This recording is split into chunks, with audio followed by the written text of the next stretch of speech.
Hello students, पिछले video में हमने क्वेश्चन नंबर 6 to 10 के सॉल्यूशन डिस्कस किए थे और इस वीडियो में हम क्वेश्चन नंबर 11 to 15 के क्वेश्चन डिस्कस करने वाले हैं। तो चलिए स्टार्ट करते हैं। क्वेश्चन नंबर 11 ओके, ज्योमेट्री से रिलेटेड क्वेश्चन है। यहाँ पे हमें एक डायग्राम गिवन है, कुछ एंगल्स हमें गिवन है और ये एक्स की वैल्यू हमसे फाइंड आउट करने के लिए कही जा रही है। तो चलिए सॉल्व करते हैं इसको। तो देखो यहाँ पे हमें दे रखा है एंगल पी बी ए जो है वो 20 डिग्री है। पी बी ए ये जो एंगल है वो 20 डिग्री है, क्लियर है। और हमें ये भी गिवन है कि पी सी ए जो है वो 30 डिग्री है। पी सी ए जो है वो 30 डिग्री है, क्लियर। और ये दो टेंजेंट्स हैं, ई बी और E D are the tangent, then find the value of X, clear. चलिए डिस्कस करते हैं कैसे करेंगे इसको। तो देखो जैसे आपने कहा था कि ये एंगल आपको 20 डिग्री गिवन है और ये एंगल आपको 30 डिग्री गिवन है और ये दोनों टेंजेंट्स हैं और ये पी जो है वो सेंटर है। हमें मालूम है radius and tangent are perpendicular, again radius and tangent are perpendicular, तो दोनों एंगल 90 डिग्री तो होंगे ही सही, क्लियर है। और हमें एक्स निकालना है। तो हमने क्या किया, इस ए पी को ज्वाइन किया, ए पी को ज्वाइन किया। देखो ये बेटा पी ए और पी बी रेडियस हैं, तो ये दोनों एंगल्स इक्वल होंगे, एंगल ए और एंगल बी इक्वल होंगे बिकॉज द रेडियस हैं तो दोनों इक्वल हैं ही सही। और हमें मालूम है कि अगर साइड्स इक्वल होती हैं तो उनके अपोजिट एंगल्स इक्वल होते हैं। तो अगर ये 20 है तो बेटा ये भी एंगल 20 डिग्री होगा। सेम तरीके से बेटा ये भी रेडियस है, ये भी रेडियस है, तो अगर ये 30 डिग्री है तो ये भी 30 डिग्री होगा।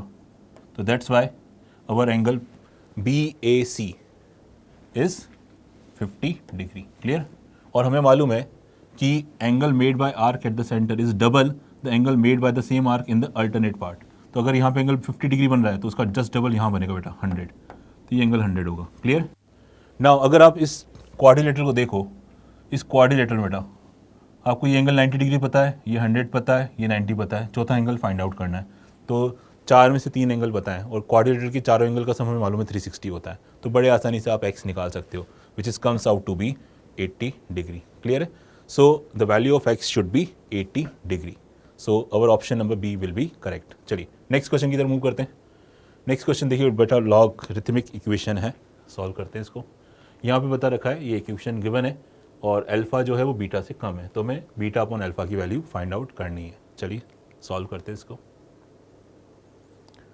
तो देखो बेटा सबसे पहले तो अपन क्या करें कि ये log x बेस 2 में दे रखा है, ठीक है। यहाँ पे पहले अपन इसको सिंप्लीफाई कर दें, ठीक है, इस टर्म को। तो अगर इसको ध्यान से देखो तो ये log के जो रूल्स है अगर अपन अप्लाई करें, ये दोनों मल्टीप्लाई होते हैं, इनको अपन ऐड करके लिख सकते हैं इस तरह से, क्लियर। अब 2 पे क्या पावर लगाएं कि 8 आ जाए, तो आंसर है 3, तो इसकी वैल्यू 3 हो जाएगी बेटा, क्लियर है। तो यानी इस एक्सप्रेशन को आप 3 प्लस लॉग एक्स बेस 2 लिख सकते हो, क्लियर है। इसको अपन इस तरह से लिख दिया क्योंकि बाहर माइनस का साइन था तो ये माइनस माइनस भी आ गया बेटा। फिर हमने क्या किया कि ये टर्म रिपीट हो रही है हमारी, तो इसको हमने टी स्क्वायर अज्यूम कर लिया। इस टर्म को हमने क्या अज्यूम कर लिया, टी स्क्वायर। तो यहाँ पे जहाँ पे लॉग आ रहा था लॉग एक्स बेस 2, उसको हमने टी स्क्वायर से रिप्लेस कर दिया। तो 3 under root of t square -3 minus t plus 1 equal to 0।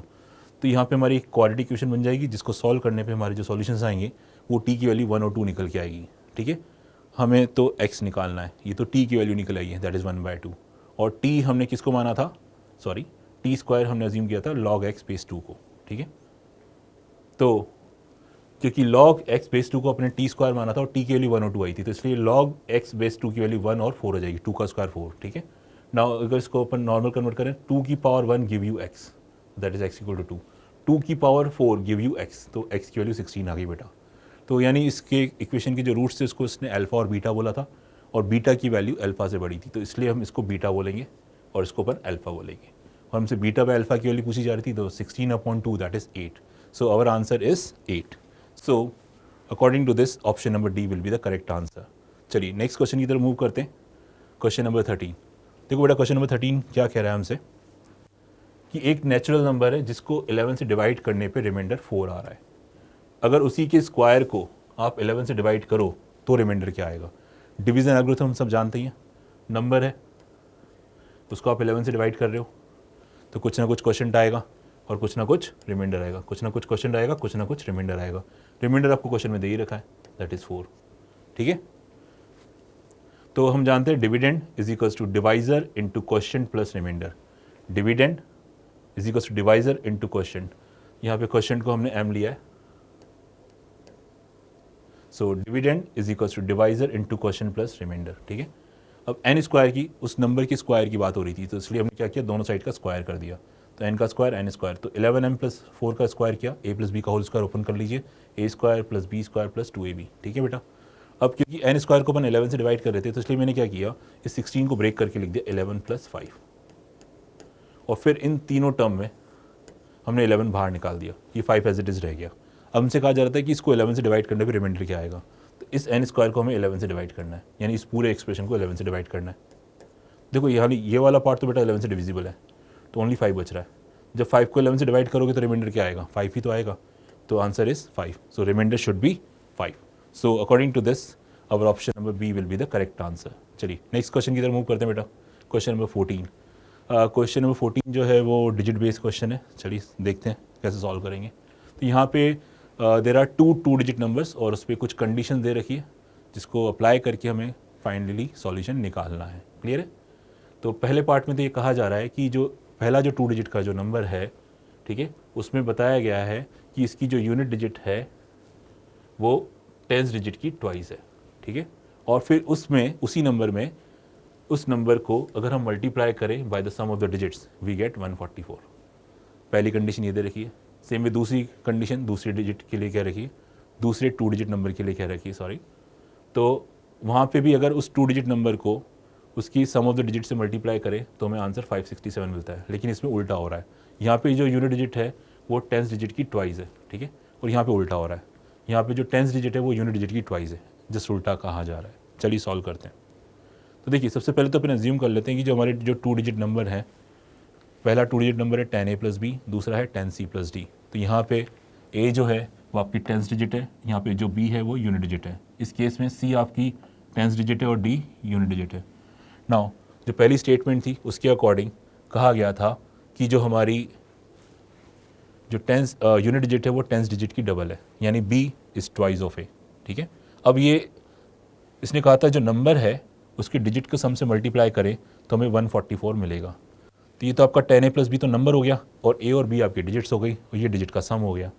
Now अब हम b की जगह 2a रख दें, b की जगह क्या रख दें 2a, ठीक है। तो 10a plus 2a that is 12a, b की जगह 2a रख दिया 2a plus a that is 3a। तो 12a into 3a give you 144। Clear. 12 into 3 हो जाएगा 36, 36 a स्क्वायर इक्वल टू 144। तो a स्क्वायर की वैल्यू हो जाएगी 144/36, ठीक है। और उसको सॉल्व करने पे you will get a equal to 2 and b equal to 4। तो हमारा जो नंबर बन जाएगा that is 10a plus b which is comes out to be 24। चलिए अब सेकंड जो हमारा 2 डिजिट का नंबर था उसमें भी कंडीशन लगाते हैं।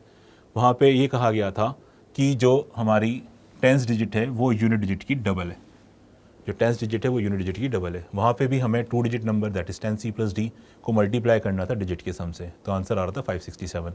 तो इस इक्वेशन में हम c की जगह 2d डाल देते हैं, तो ये बन जाएगा c की जगह 2d, तो ये हो जाएगा 10 इंटू 2d मतलब 20d plus d that is 21d। Clear. c की जगह यहाँ पे 2d रख दिया तो ये 3d बन गया। तो 21 into 3 that is 63, d into D that is d square. तो 63d स्क्वायर इक्वल टू 567। तो 567 डिवाइडेड बाय 63 गिव यू 9। तो d स्क्वायर इज़ 9, तो d should be 3, d should be 3, तो c शुड बी 6। और हमारा नंबर क्या था बेटा 10c प्लस d था, तो 10c प्लस d, c और d की वैल्यू पुट कर दो तो यू विल गेट 63। तो जो हमारे 2 डिजिट के जो नंबर हैं एक तो 24 हुआ और एक 63 हुआ, दोनों का हमसे एडिशन पूछा जा रहा था क्वेश्चन में, that is 24 plus 63 which give you 87। So our answer is 87 which is option number D. चलिए नेक्स्ट क्वेश्चन की तरफ मूव करते हैं, दैट इज़ क्वेश्चन नंबर 15। तो बेटा अगेन ज्योमेट्री बेस्ड क्वेश्चन है। यहाँ पे हमें ये फिगर गिवन है और यहाँ पे हमसे पूछा जा रहा है एंगल PRQ की वैल्यू, ये PRQ है। क्लियर। चलिए देखते हैं क्या क्या गिवन है हमें यहाँ पे। एंगल AED हमें गिवन है 126, ओके। AED है आपको 126 गिवन बेटा। क्लियर। और एंगल BAE और CDE इक्वल है, BAE यानी ये और CDE यानी ये दोनों एंगल इक्वल है, तो दोनों को अपन को x मान लेते हैं, दोनों एंगल को अपन क्या मान लेते हैं x मान लेते हैं। क्लियर। और इसने कहा कि जो ABC जो है वो 4 कम है BAE से, ABC मतलब ये वाला एंगल, ये एंगल BAE से 4 कम है। अगर ये x है तो बेटा ये x-4 होगा, ठीक है। और इसने और क्या कहा हमसे, ये कहा कि जो BCD है BCD मतलब इस एंगल की बात हो रही है, ये जो एंगल है वो 6 डिग्री कम है CDE से। CDE ये x है तो बेटा ये x माइनस एक्स हो गया। अब ध्यान से देखो बेटा, ये पेंटागन बनता हुआ नजर आ रहा है आपको, है ना, और पेंटागन के सभी इंटीरियर एंगल का सम हमें मालूम है 540 डिग्री होता है। तो बस वही हम करने वाले हैं, तो जिससे हमारा x निकल आएगा। ठीक है, ये हमने वैल्यू जैसे मैंने बताया था वैसे ही कर रखा है। इस पेंटागन में सभी एंगल का हमने सम किया which is comes out to be 540। तो इसको सॉल्व करने पे हमें x मिल जाएगा बेटा 106। ओके, तो x की वैल्यू बेटा 106 आ गई। क्लियर? तो हमें एंगल R निकालना था और क्वेश्चन में ये गिवन था कि ये जो PR है और ये जो RQ है वो एंगल बाइसेक्टर्स हैं। ठीक है, और क्लास 9th के ट्राइंगल चैप्टर में आपने ये प्रॉपर्टी पढ़ी होगी कि ये जो भी एंगल A है लेट से, अगर ये इंटरनल एंगल बाइसेक्टर्स हैं तो ये जो एंगल बनता है इंटरनल एंगल बाइसेक्टर से, ये जो एंगल होता है वो हमेशा 90 प्लस ये जो वर्टिकल एंगल है उसका हाफ होता है हमेशा। ठीक है, तो ये प्रॉपर्टी हमने यहाँ पे लगा दी। दैट इज़ ये जो एंगल होगा वो 90 plus half of the vertical angle होगा, 90 plus half of the vertical angle होगा। वर्टिकल एंगल 106 दे रखा है, 106 divide by 2 give you 53। So 90 plus 53 give you 143। So our answer should be 143। तो which is option number D is the correct answer. तो बेटा इस video में हमने क्वेश्चन नंबर 11 to 15 डिस्कस किए। आशा करते हैं कि सॉल्यूशंस अच्छे से समझ में आए होंगे और आगे के सॉल्यूशन के लिए आप हमारे नेक्स्ट वीडियो को वॉच कर सकते हैं। Thanks for watching.